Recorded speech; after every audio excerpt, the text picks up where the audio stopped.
Just as sunflowers chase the sun, inductees into the South Dakota Hall of Fame chase their dreams day after day, year after year.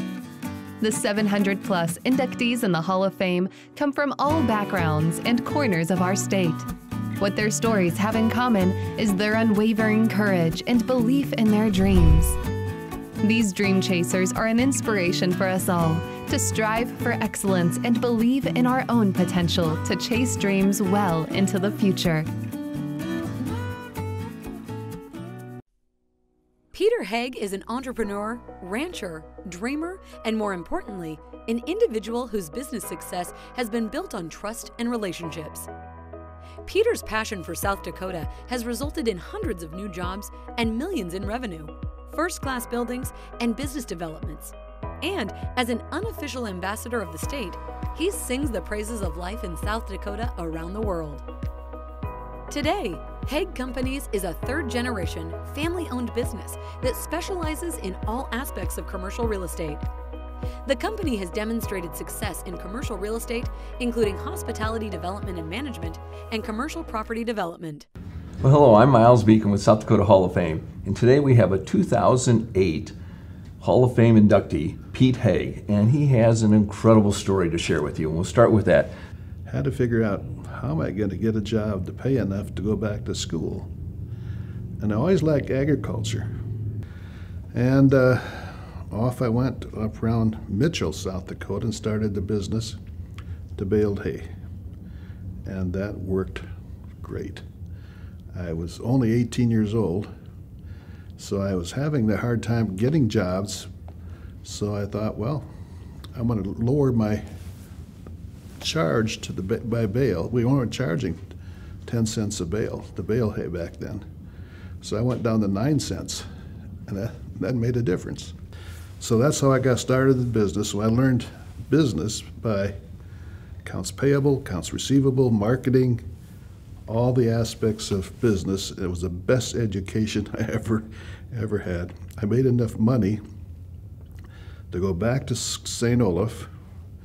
I finished in 4 years and never owed a penny when I finished school.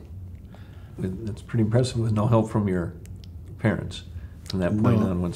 No help at all, and never did from that point on. One of the things that your son Paul has stated, that you have an uncanny knack to find opportunities. Can you share a couple of the opportunities that he was talking about? My passion is flying. So I was involved with business aviation. I was flying out of there and keeping my airplane there. Business aviation got into trouble and they went into bankruptcy. So I said, well, I looked and they were having a bankruptcy sale of the business. So I show up at sale and I look at around the room, and there's a lot of people I know there, all business people. Nobody in the aviation business. There was somebody from Minneapolis, I think they're bidding also, that was in the aviation business. So the bidding started, and gosh, the price was really reasonable. So I started bidding, and then I looked around the room and I started to see other people that I knew, and they were bidding. And then the attorneys called a recess for an hour or so for lunch, or I can't remember why. So I went around to the guys I knew there and I said, why are we bidding against each other? This is ridiculous. I mean, none of us are going to make a living at this, but this is an investment. We enjoy aviation. So we came together at that moment and went into partnership and bought that business then. We had, if I remember right, 6 aircraft and 30 employees. It's just amazing how the opportunities that you're able to see and find the right partners and grow those. And it's fun. You know, I thoroughly enjoy business and doing things like that. You look at all the challenges that you've had growing up. What would you tell a young person today if they want to be successful? What are a couple of things that you'd share with them to say, if if you want to be successful, you need to do this and this? I would say the first thing you have to do is you have to love what you do. Really, really have a passion for it.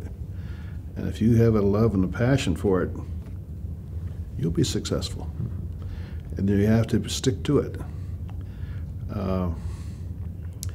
Every journey has a pathway. Every pathway is not always easy, and you got to be persistent and just not give up. Yeah. Pete, what is one thing you'd like to share, anything about South Dakota that people probably don't know about you? I really enjoy South Dakota, and I enjoy the upper Midwest. I'm involved with a ranch at Gregory, South Dakota, called Circle H Ranch. And that probably, without a doubt, is my most favorite spot in the world that I like to spend time at. It's a wonderful life, and it's going to continue that way. I know we're facing some difficult times now in this country, but I think we're going to come through that. And I'm going to work real hard to make sure we come through that. I know you will. And again, Pete Hegg, Hall of Fame, 2008. What an incredible story. And if you think you have challenges, look at each of the challenges that he's gone through in his life and has always come out on top. Pete, thank you very much for sharing your time with us today. Thanks, Miles.